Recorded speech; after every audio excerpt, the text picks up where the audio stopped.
Are you actually fasting too long? Or are you just misunderstanding how your body burns fat? This is one of the most common concerns I hear today. People come to me worried that they are overdoing it, that they might be slowing their metabolism, harming their hormones, or pushing themselves into starvation mode. At the same time, they're confused. Some fast for 12 hours and see no visible results, while others extend their fast and suddenly notice their waistline shrinking as visceral fat begins to drop. So let me make something very clear from the start. Fasting is not about counting hours. Fasting is about controlling hormones.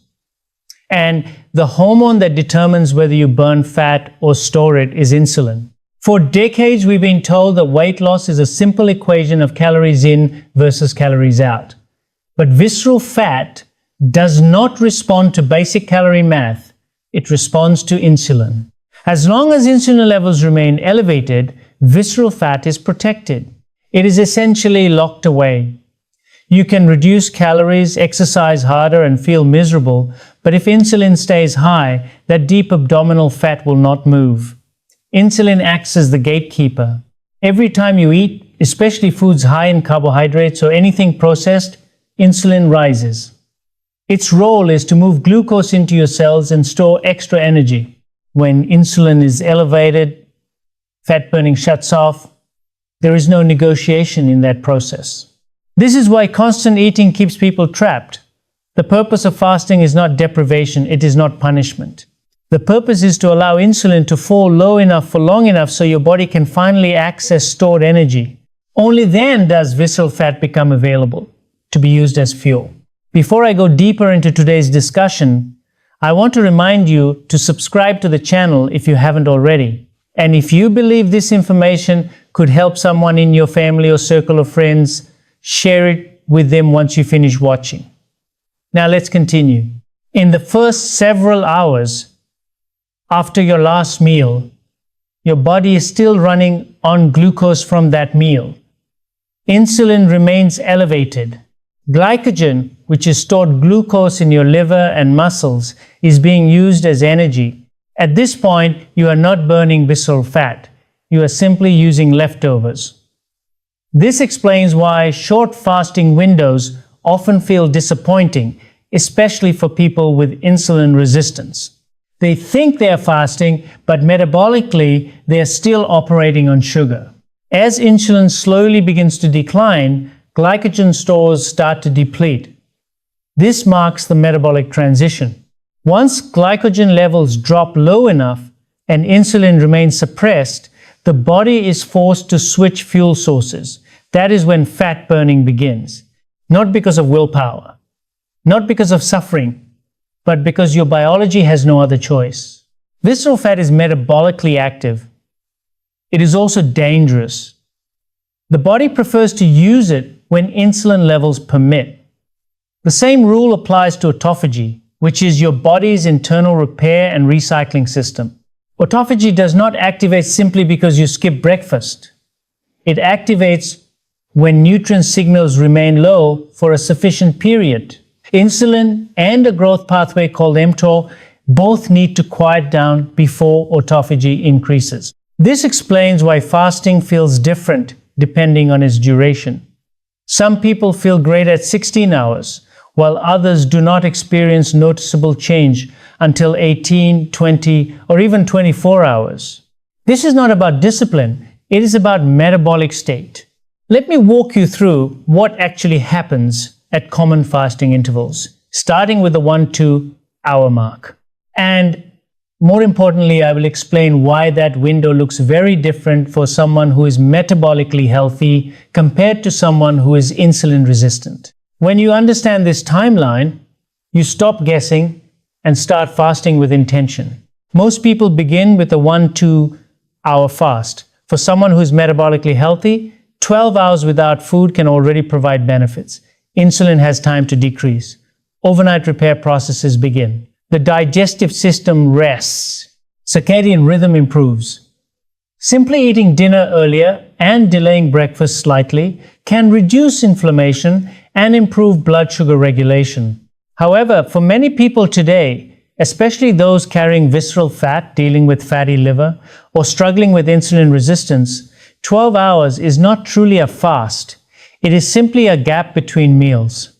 If insulin has been chronically elevated for years due to frequent eating, high sugar intake, and metabolic dysfunction, it takes longer to fall. Glycogen stores are often overloaded. The liver is saturated with glucose. During those first 12 hours, the body is still burning stored sugar, not fat. At this stage, visceral fat remains untouched. You might feel hungry, you might feel tired, but metabolically you are still in glucose burning mode. If you are still listening at this point, comment below with the word yes. I want to know how many of you are truly committed to understanding this process. Now, as you move into the 14 to 6-hour range, the situation begins to shift. Insulin suppression becomes more meaningful. Liver glycogen continues to drop. The body senses that readily available glucose is declining. Fat cells begin releasing fatty acids into the bloodstream. Ketone production may begin at low levels. For metabolically healthy individuals, this window is often enough to trigger noticeable fat burning and the early stages of autophagy. Energy becomes more stable, hunger softens, mental clarity improves. The transition feels smooth, but insulin resistance changes the timeline. If insulin remains stubbornly elevated even at 16 hours, fat access may still be limited. The body struggles to switch fuel sources. This is why some people feel uncomfortable or fatigued at this stage. It does not mean fasting is harming them. It means their metabolism has not yet developed flexibility. Between 16 and 18 hours, insulin suppression deepens further. Growth hormone begins to rise. This hormone helps preserve muscle while accelerating fat breakdown. The liver converts fatty acids into ketones more efficiently. The brain starts using ketones for fuel. Visceral fat becomes increasingly vulnerable. This is also when autophagy becomes more consistent. Damaged proteins are identified and removed. Old cellular components are recycled. Inflammation begins to decrease. But I need to emphasize something important. You do not need to suffer to reach this stage. Fasting should not feel like punishment. If you are stressed, sleep deprived, dehydrated, or relying heavily on caffeine, fasting will feel far more difficult than it should. Stress raises cortisol, and cortisol can increase blood sugar, which interferes with insulin suppression. Fasting must work with your biology, not against it. If you are finding this helpful so far, take a moment to subscribe and like the video. Now let's move into the 18 to 24-hour fasting window, where deeper visceral fat loss and stronger autophagy begin to appear, and where understanding your own metabolic health becomes absolutely essential. Part 2. By the time you enter the 18 to 24-hour fasting window, significant metabolic changes are taking place for most individuals. Liver glycogen is largely depleted, insulin levels are low and stable. The body can no longer depend on stored glucose. It must switch to fat as its primary fuel source. This is not optional, it is biological necessity. Fat cells release larger amounts of free fatty acids into the bloodstream. The liver converts these fatty acids into ketones. The brain, heart, and muscles begin using ketones efficiently. Energy often feels steady, not because of stress hormones, but because fuel access has improved. This is the window where visceral fat becomes a preferred target. Visceral fat is hormonally sensitive. When insulin is low and growth hormone is elevated, it is easier to mobilize than subcutaneous fat. This is why many people notice their waist shrinking before they see dramatic changes on the scale. Autophagy becomes more robust here as well. Cells clear damaged mitochondria, misfolded proteins, and dysfunctional components. This internal cleanup reduces inflammation, improves insulin sensitivity, and supports long-term metabolic health. But we must make a clear distinction. Autophagy is not starvation. Starvation happens when nutrient deprivation continues long enough for the body to perceive danger. Autophagy occurs when nutrient signals are temporarily low and the body senses an opportunity for repair. The difference lies in duration and context. For individuals who are insulin resistant, metabolically inflamed, or carrying excess visceral fat, the 18 to 24-hour window can be therapeutic when used occasionally and properly. It allows insulin signaling to reset and repair pathways to activate. However, this is not something that needs to be done every day. Many people assume more fasting always produces better results. That is not accurate. Excessive fasting without adequate recovery can raise stress hormones, disrupt sleep, and eventually slow progress. Your nervous system plays just as important a role as your metabolism. Some people feel calm and focused at 20 hours. Others feel anxious, wired, or depleted. Those signals matter. They indicate whether your body is adapting or resisting. Metabolic flexibility determines fasting tolerance. A flexible metabolism allows smooth entry into fat burning and smooth transition back to eating. Someone with insulin resistance may initially require longer fasting windows to access fat, but only with proper support. Hydration, electrolytes, sleep, and stress management are essential. Beyond 24 hours, benefits do not increase in a straight line. Autophagy does not double simply because you extend a fast to 48 hours. Returns begin to diminish, and risks increase if fasting is done improperly. Tell me in the comments how many hours you typically fast and what changes you have noticed. Also, share how long you have been practicing fasting so others can understand your context. And if you are finding this session helpful, hit the like button so YouTube knows to share it with others. Now, let's address a frequent question. Why does fasting work quickly for some people, while others feel they must fast much longer to see similar results? The answer is insulin resistance. If your insulin levels are chronically elevated, your body is effectively locked out of its own fat stores. Even when you stop eating, insulin may take longer to fall to levels that permit fat burning and autophagy. Two people can fast the same number of hours and experience completely different biological responses. A metabolically healthy individual may enter fat burning at 14 to 16 hours. Someone with insulin resistance may not reach that stage until 18, 20, or even 24 hours. This is not about effort. It is about hormonal access.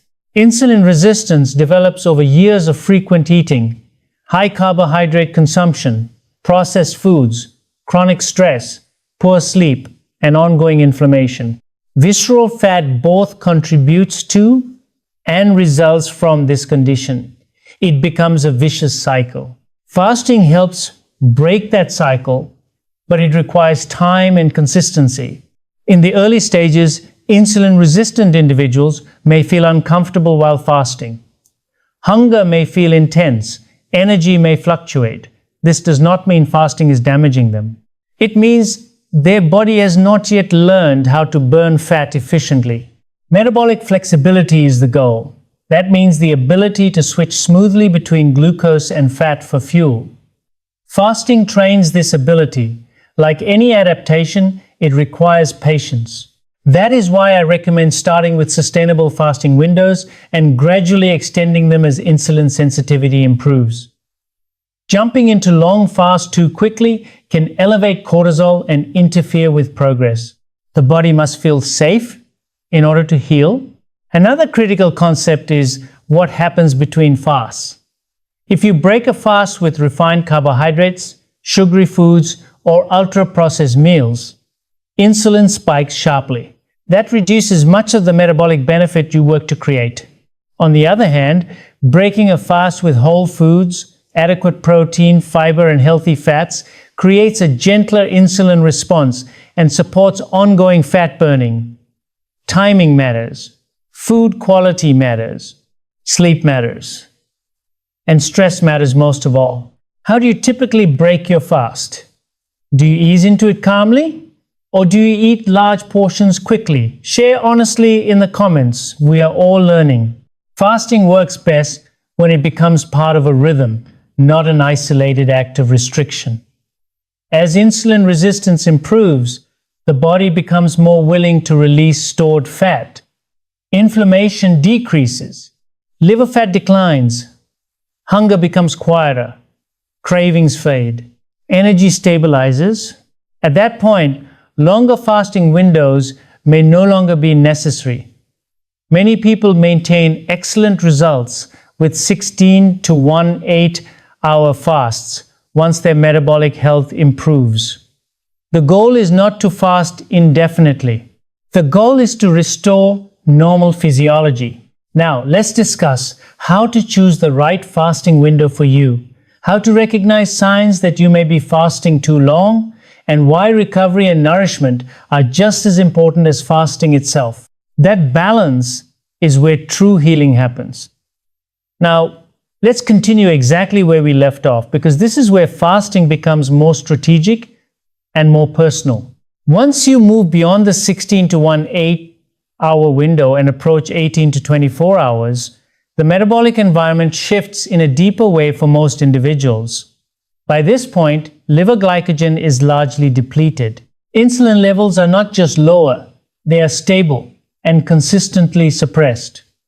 The body no longer has quick access to stored glucose, which means it must rely on fat as its primary fuel source. This is not a motivational choice. It is a biological requirement. Fat cells begin releasing larger amounts of free fatty acids into the bloodstream. The liver takes those fatty acids and converts them into ketones. The brain, heart, and muscles begin using ketones efficiently. Many people report that their energy feels steady during this phase, not jittery, not driven by adrenaline, but smooth and sustained because the body finally has reliable access to stored fuel. This is the window where visceral fat becomes especially vulnerable. Visceral fat is hormonally active and highly responsive to insulin levels. When insulin is low and growth hormone rises, visceral fat is easier to mobilize compared to subcutaneous fat. That is why people often notice a reduction in their waist circumference before they see major changes on the scale. The body prioritizes what is metabolically accessible. Autophagy also becomes more consistent in this time frame. Cells begin clearing damaged mitochondria, broken proteins, and dysfunctional components.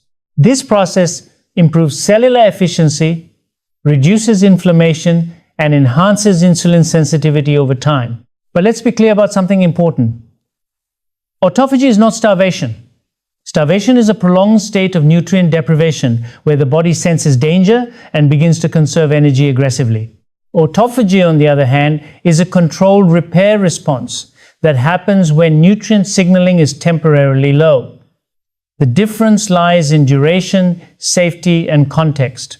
For someone who is insulin resistant, metabolically inflamed, or carrying excess visceral fat, the 18 to 24-hour fasting window can be therapeutic when used properly and occasionally. It gives the body enough time to reset insulin signaling and activate repair mechanisms. However, this does not mean you need to fast this long every single day. More is not automatically better. One of the biggest mistakes I see is the belief that longer fasting equals faster results. Excessive fasting without adequate recovery can elevate stress hormones, disrupt sleep patterns, and eventually slow fat loss. Your nervous system plays a major role in this process.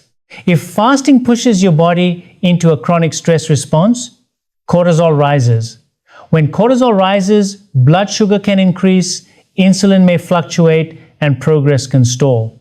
Some individuals feel calm, clear, and focused at 20 hours. Others feel restless, anxious, or drained. These differences matter. They are signals from your physiology. Fasting should improve metabolic flexibility, not create chronic stress. Metabolic flexibility is the ability to switch smoothly between glucose and fat for fuel. A metabolically flexible person can enter fat burning without discomfort and return to eating without excessive insulin spikes. Someone with insulin resistance may initially require longer fasting windows to access fat, but only with proper support. Hydration is essential, electrolytes are essential, sleep and stress management are essential. Without those, longer fasts can feel overwhelming. Beyond 24 hours, benefits do not continue increasing in a straight line. Autophagy does not double simply because you extend a fast to 36 or 48 hours. There are diminishing returns. There are also risks if fasting becomes extreme or frequent without supervision. This is where strategy matters more than intensity. Let me ask you something important. How many hours do you usually fast? And what changes have you noticed so far? Share your experience in the comments. Also mention how long you have been practicing fasting so others can understand your journey. And if this information is helping you think more clearly about your approach, take a moment to like this video. That small action helps this message reach more people. Now let's address a question I hear constantly. Why does fasting seem to work quickly for some people, while others feel they need much longer fasting periods to see similar results? The answer comes back to insulin resistance. If your insulin levels are chronically elevated, your body is effectively locked out of its own fat stores. Even when you stop eating, insulin may take much longer to fall to the level required for fat burning and autophagy to begin. Two individuals can fast the exact same number of hours and experience completely different biological responses. A metabolically healthy person may enter meaningful fat burning around 14 to 16 hours. An insulin-resistant individual may not reach that stage until 18, 20, or even 24 hours. This is not about willpower. It is about hormonal access. Insulin resistance develops gradually. Years of frequent meals, high carbohydrate intake, processed foods, chronic stress, poor sleep, and systemic inflammation contribute to it. Visceral fat both drives and worsens this condition. It becomes a reinforcing cycle. Fasting helps interrupt that cycle, but it requires patience and consistency. In the early stages, someone with insulin resistance may feel uncomfortable while fasting. Hunger may feel intense. Energy may fluctuate. This does not mean fasting is harming them. It means the body has not yet developed metabolic flexibility. Flexibility is the goal. Metabolic flexibility means your body can smoothly transition between burning glucose and burning fat. Fasting trains this ability. Like any adaptation, it develops gradually. That is why I recommend beginning with sustainable fasting windows and extending them slowly as insulin sensitivity improves. Jumping into prolonged fasts too quickly can raise cortisol and undermine progress. The body must feel secure to adapt. Another key factor is what happens when you break the fast. If you end a fast with refined carbohydrates, sugary snacks, or ultra-processed foods, insulin spikes sharply. That surge can undo much of the metabolic benefit you just created. In contrast, breaking a fast with whole foods, adequate protein, fiber, and healthy fats creates a gentler insulin response and supports ongoing fat metabolism. Timing matters. Food quality matters. Sleep matters. And stress matters deeply. Fasting is not just about the hours without food. It is about the entire metabolic rhythm you create. How do you usually break your fast? Slowly and intentionally, or quickly with large portions? Share honestly in the comments. There is no judgment. We are all learning. Fasting works best when it becomes part of a larger pattern, not a single act of restriction. As insulin resistance improves, the body becomes more willing to release stored fat. Inflammation declines. Liver fat reduces. Hunger signals become more appropriate instead of constant. Cravings diminish. Energy stabilizes. At that stage, many people no longer need very long fasting windows. A consistent 16 to 1 8-hour fast can maintain results once metabolic health improves. The objective is not to fast endlessly. The objective is to restore normal metabolic signaling. Now we need to discuss how to choose the right fasting window for your body, how to recognize signs that you may be pushing too far, and why recovery and nourishment are just as important as the fast itself. That balance is where real progress happens. Now let's move into something even more practical, because choosing the right fasting window is not about copying someone else's routine. It is about understanding your own metabolic condition, your stress load, your sleep quality, your age, and your daily activity. There is no universal best fasting schedule. What strengthens one person can quietly strain another if pushed too far. For most individuals, especially beginners, the safest and most effective place to start is a 12 to 1 4-hour overnight fast.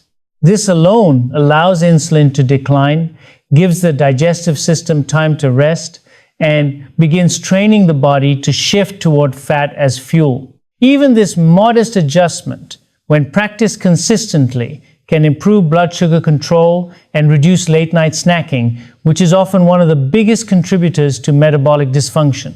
As hunger stabilizes and energy becomes more predictable, many people naturally move toward 14 to 16 hours. This is where fat burning becomes more noticeable without excessive stress on the body. For a large percentage of metabolically healthy individuals, this window is sufficient. They experience stable focus, fewer cravings, and gradual reduction in visceral fat over time. But here is where discipline must be balanced with awareness. Longer is not always better. Fasting too long, too frequently, especially in individuals who are already under stress, sleeping poorly, undereating, or over-exercising, can send a stress signal through the body. When cortisol rises chronically, fat loss can stall. Inflammation may increase. Hormonal balance can become disrupted. The body interprets prolonged stress as scarcity, and when it senses scarcity, it becomes protective. Your body gives signals when a fasting window is no longer supported. Persistent fatigue, dizziness, irritability, difficulty sleeping, hair shedding, reduced exercise performance, or feeling cold constantly are not signs of detox. They are signs that your nervous system may be under strain. These symptoms are not badges of discipline, they are feedback. Have you ever felt increased stress or poor sleep while fasting? Share honestly in the comments. Effective fasting should make you feel clearer, calmer, and more energized over time. If it is leaving you depleted, something needs adjustment. This is why recovery is just as important as restraint. Between fasting windows, your body requires nourishment. Adequate protein supports muscle preservation. Minerals and micronutrients support nerve function and hormone production.